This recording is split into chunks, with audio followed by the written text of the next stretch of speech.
Election কমিশনের তরফ থেকে 2025 সালের ফাইনাল ভোটার লিস্ট কিন্তু প্রকাশ করে দেওয়া হয়েছে।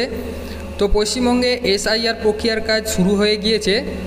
তো এখন থেকে কিন্তু পশ্চিমবঙ্গের সকল বাসিন্দাকে 2002 সাল এবং 2025 সালের ফাইনাল ভোটার লিস্টে তাদের নাম আছে কিনা দেখতে হবে।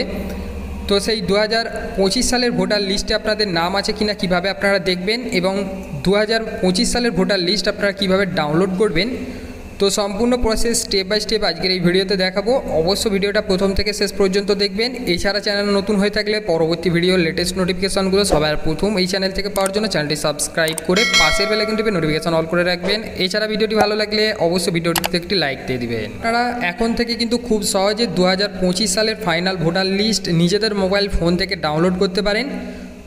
তো এর জন্য আপনাদের মোবাইল ফোনে যে কোনো সার্চ বারে চলে আসতে হবে। তো যে কোনো সার্চ বারে আসার পর আপনারা লিখে সার্চ করবেন voters.eci.gov.in।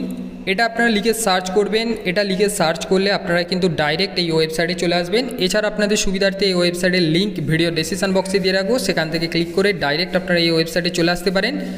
এছাড়া আপনারা যারা 2002 সালে আপনাদের ভোটার লিস্টে নাম আছে কিনা খুঁজে বের করে দেখতে চাচ্ছেন এবং 2002 সালের ভোটার লিস্ট নিজেদের মোবাইল ফোন থেকে ডাউনলোড করতে যাচ্ছেন, তো কিভাবে আপনারা সেই 2002 সালের ভোটার লিস্ট ডাউনলোড করবেন এবং সেই লিস্টে আপনাদের নাম আছে কিনা কিভাবে দেখবেন, সেই নিয়ে কিন্তু অলরেডি আমাদের চ্যানেলের ভিডিও রয়েছে। সেই ভিডিওর লিঙ্ক আমরা এই ভিডিও ডেসক্রিপশন বক্সে দিয়ে রাখবো। আপনারা চাইলে সেখান থেকে গিয়ে ভিডিওটা দেখে নিতে পারেন এবং সেখান থেকে কিন্তু আপনারা খুব সহজেই কিন্তু খুঁজে বের করে নিতে পারেন। তো এই ওয়েবসাইটে আসার পর আপনাদেরকে কিন্তু স্ক্রল ডাউন করে নিচের দিকে চলে আসতে হবে। এরপর এখানে আপনারা দেখতে পাচ্ছেন ডাউনলোড ইলেক্টর রোল, এখানে আপনাদেরকে ক্লিক করতে হবে।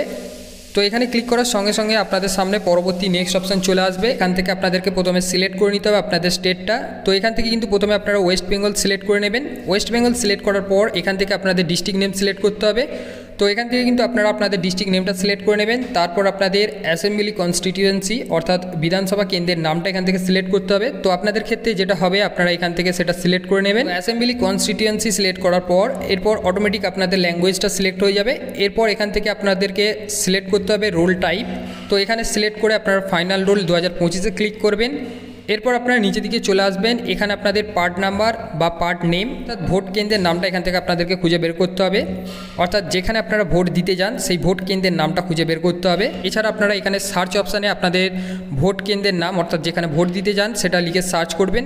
তো সার্চ করলে এখানে কিন্তু আপনাদের সেই নামটা শো হবে, অর্থাৎ সেখানে কিন্তু আপনাদের নামটা শো করবে। সেখান থেকে কিন্তু আপনাদের সেই ভোট কেন্দ্রের নামটা সিলেক্ট করতে হবে।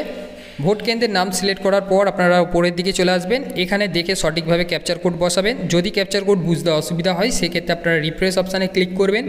নতুন ক্যাপচার কোড আসবে, আপনারা দেখে সঠিকভাবে নতুন ক্যাপচার কোড বসাবেন। তো ক্যাপচার কোড বসিয়ে আপনারা ডাউনলোড সিলেক্টেড পিডিএফসে ক্লিক করবেন।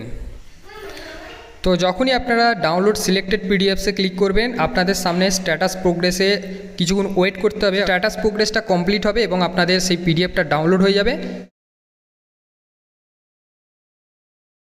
তো স্ট্যাটাস প্রোগ্রেসটা ফুল হয়ে গেলে আপনাদেরকে কিন্তু ডাউনলোডের অপশান দেখিয়ে দেবে। এখান থেকে কিন্তু আপনারা ডাউনলোড করে নিতে পারেন। যেহেতু আমাদের ফোনে ডাউনলোড করা রয়েছে তাই আমাদের এখানে কিন্তু সেই পিডিএফটা শো করছে।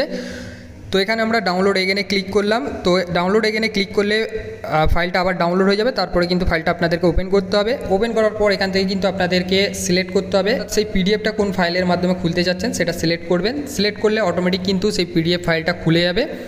খুলে গেলে এখান থেকে কিন্তু নিচের দিকে সার্চ করে আপনাদেরকে দেখতে হবে, অর্থাৎ নিচের দিকে চলে আসবেন। নিচের দিকে আসার পর এখানে ফার্স্টে আপনাদেরকে দেখতে হবে আপনাদের পাড়ার নাম। তো পাড়ার নাম হিসাবে আপনাদেরকে প্রথমে ম্যাচ করাতে হবে। তো এখানে দেখতে পাচ্ছেন পাড়ার নাম মেনশন করা রয়েছে, এখান থেকে পাড়ার নামটা খুঁজে বের করবেন। তারপরে কিন্তু এখানে আপনারা পাড়ার নামের আন্ডারে সেখানে কিন্তু আপনাদের নাম থাকবে, সেখান থেকে আপনাদের নামটা খুঁজে বের করে নিতে হবে। এছাড়া আপনারা চাইলে যে পেজে আপনাদের নাম থাকবে, অর্থাৎ এখানে আপনারা দেখতে পাচ্ছেন মোট পৃষ্ঠা নাম্বার, সেই পৃষ্ঠার নাম্বারটা কিন্তু আপনারা স্ক্রিনশট নিয়ে নিতে পারেন। এছাড়া আপনারা সেই পৃষ্ঠার নাম্বার দিয়ে আপনারা কিন্তু প্রিন্ট আউট বের করে নিতে পারেন, অর্থাৎ যে পৃষ্ঠাতে আপনাদের নামটা থাকবে। তো এই ছিল আজকের একটা সম্পূর্ণ প্রসেস। তো ভিডিওটি ভালো লাগলে অবশ্যই ভিডিওটিতে একটি লাইক দিয়ে দিবেন এবং বন্ধুদের সঙ্গে ভিডিওটি প্রচুর পরিমাণে শেয়ার করবেন এবং আমাদের সঙ্গে যুক্ত থাকার জন্য পরবর্তী নেক্সট আপডেটগুলো পাওয়ার জন্য চ্যানেলটি সাবস্ক্রাইব করে পাশের বেল আইকনটি নোটিফিকেশন অল করে রাখবেন।